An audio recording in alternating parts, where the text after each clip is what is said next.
Gents, and other ethereal beings, and welcome to the Kroghcast, the show where I talk about whatever I want, because my co-host isn't here.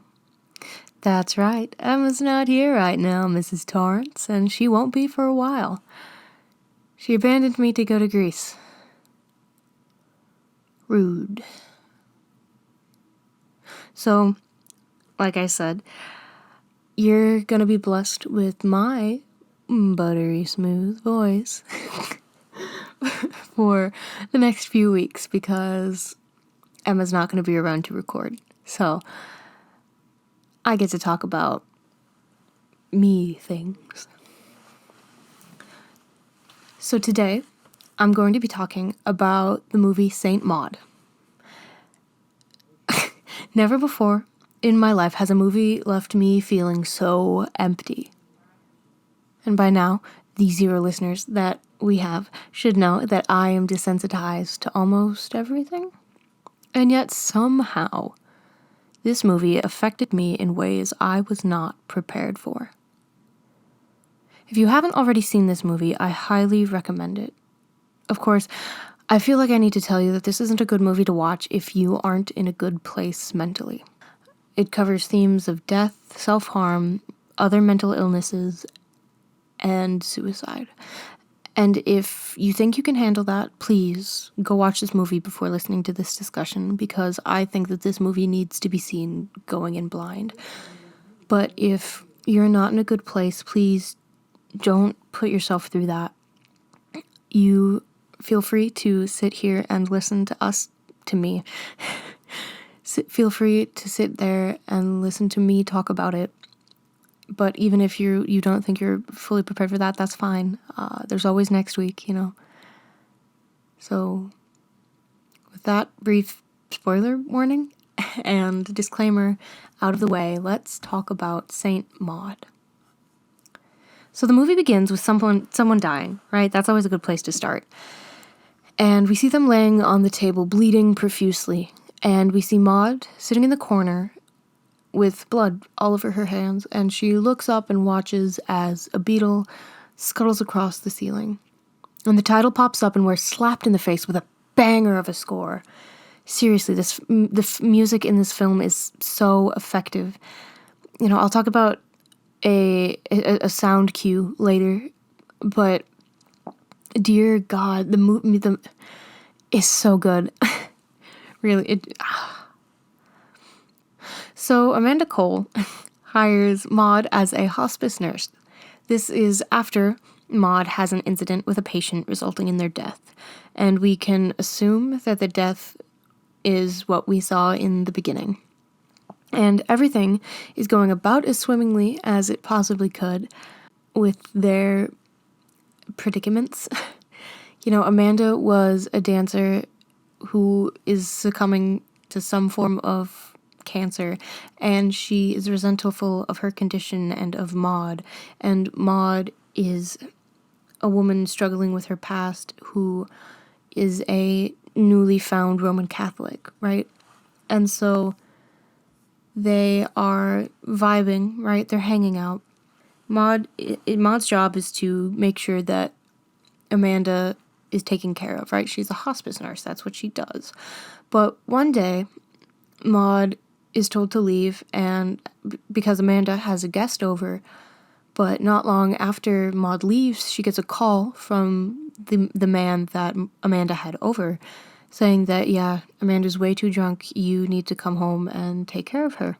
And so Maud's like, okay, I'm going to do that.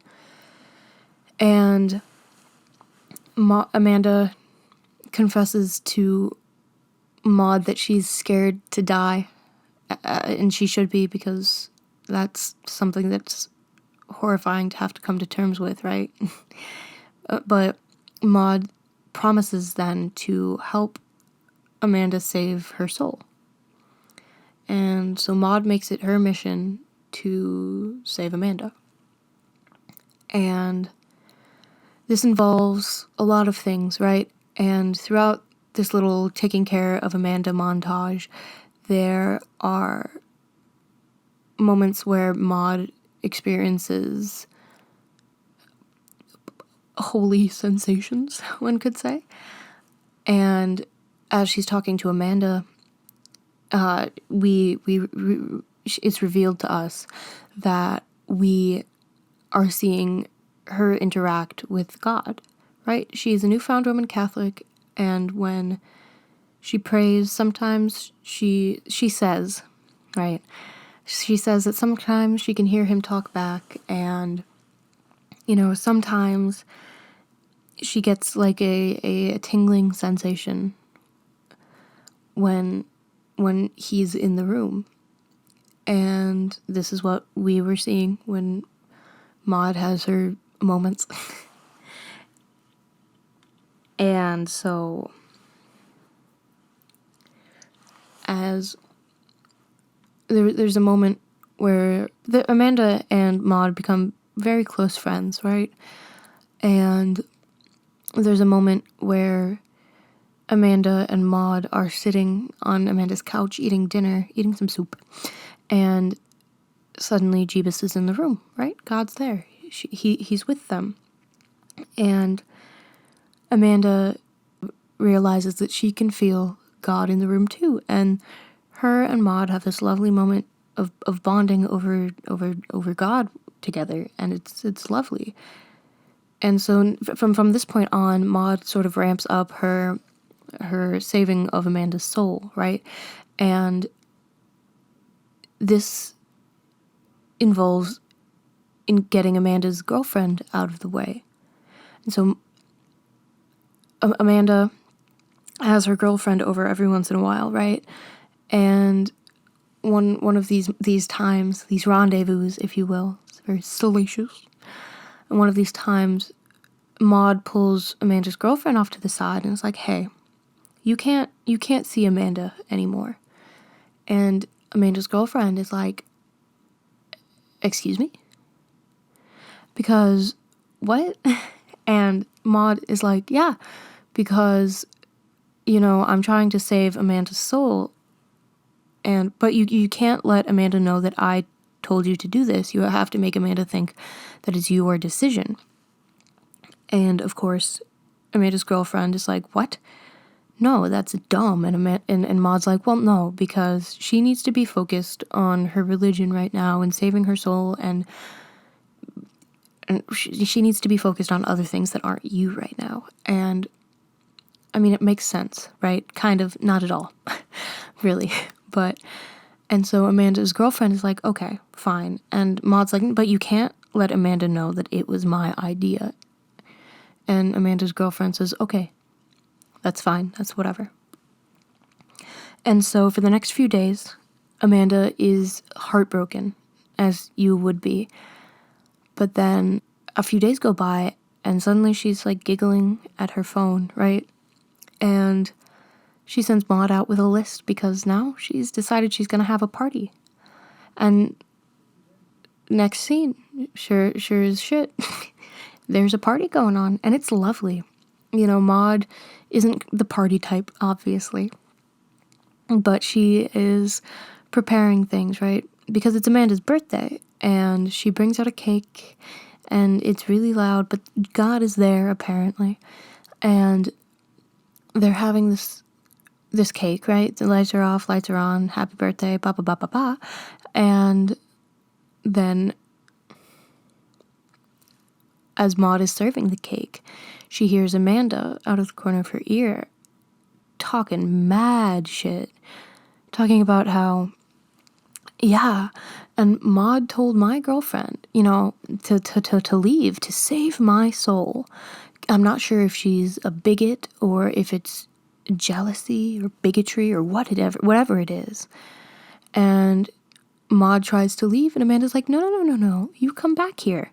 Because what the hell, dude? My Saint Maud, she's gonna save my soul. And Maud loses it, and she slaps Amanda across the face. And of course, this is where Amanda draws the line, right? And she fires Maud on the spot. And that's where it all starts to go downhill, right? Because you can't slap people, right? And so Maud is lost, right? She doesn't know what to do.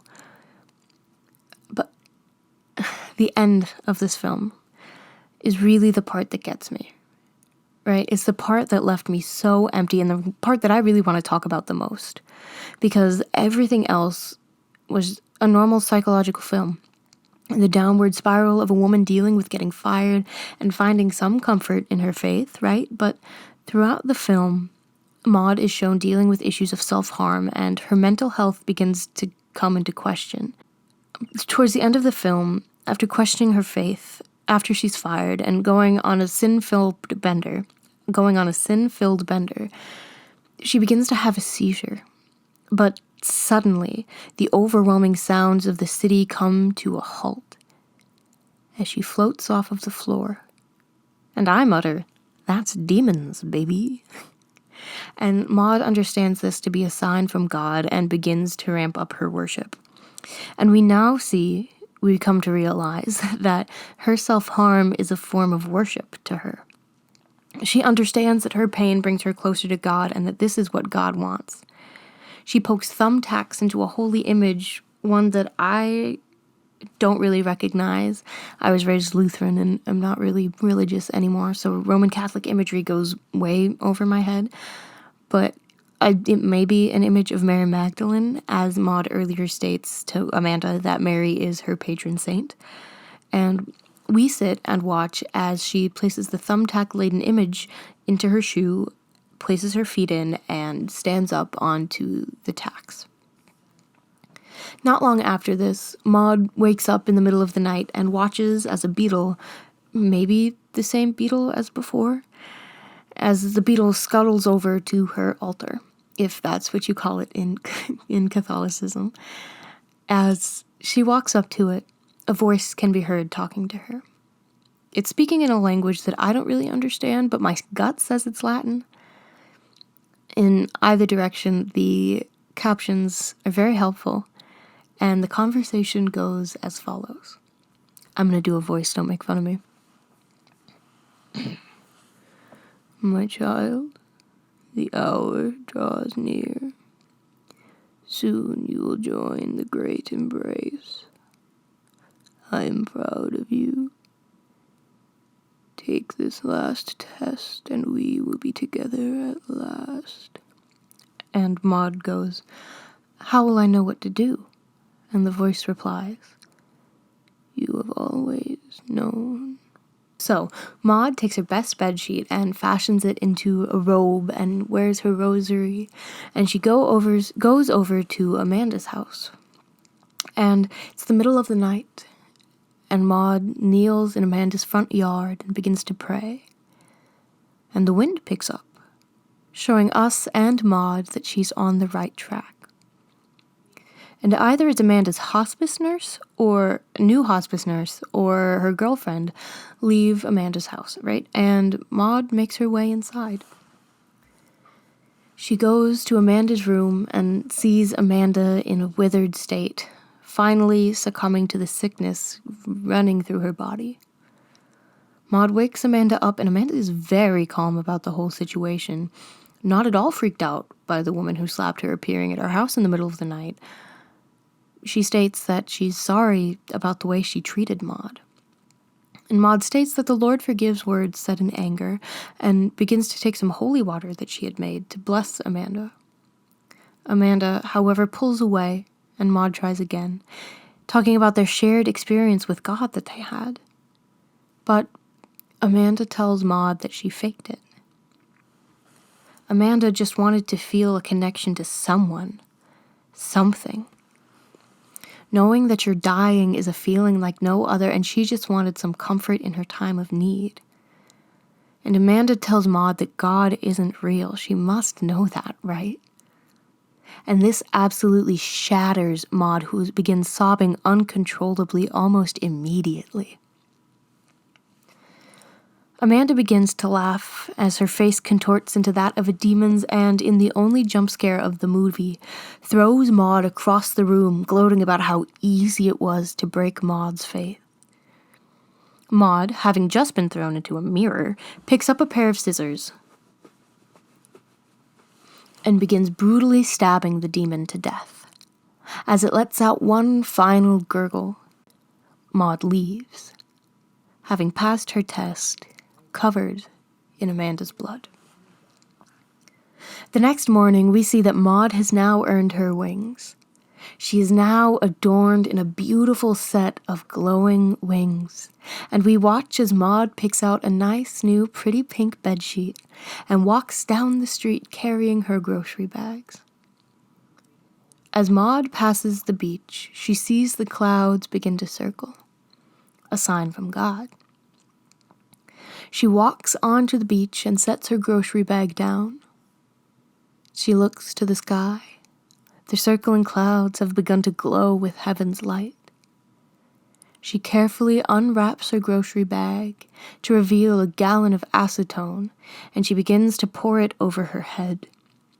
We can faintly hear bystanders scream for someone to do something as we see them all standing around Maud in awe.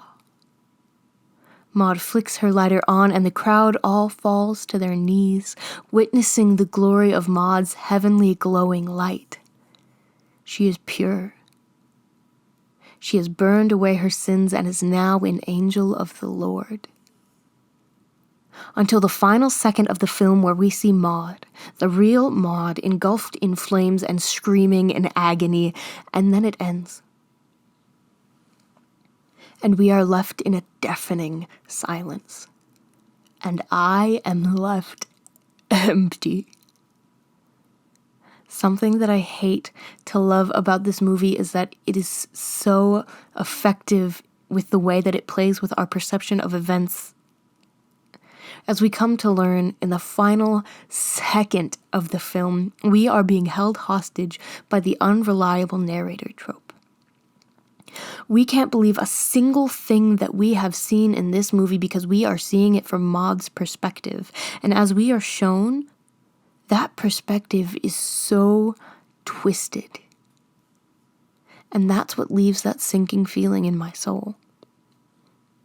Because that final second shows us that we aren't watching a film about faith and demons and the paranormal. We are watching as a mentally ill woman plunges deep into the depths of her illness and psychosis and commits suicide in the name of what she believes is God. There was no floating off of the floor. There was no God talking to Maud. There was no demon in Amanda. There was only a mentally ill woman and a murder. And I think that maybe the real reason this movie left me so empty is because it could happen. It has happened, and it could very well happen to me. There's a long standing of mental illness in my family. Dementia and schizophrenia run rampant in my genes, and I have seen people go down this same path, watch as they lose track of who they are and who they could be. And as I enter the prime age for a schizophrenic break, I worry that it could happen to me. Because all it takes is a misinterpretation and ignoring of symptoms, and suddenly it's me driving scissors into someone who I think is demons. And it's me burning to death on a beach. I don't know. Maybe it's already happened. Maybe there's nothing truly plugged into this microphone, you know? Maybe I'm not where I think I am. Maybe I'm not who I think I am. And maybe I'm okay with that. Anyway, thank you for listening to the Kroghcast. Everything is in the description. This is Krogh, signing off.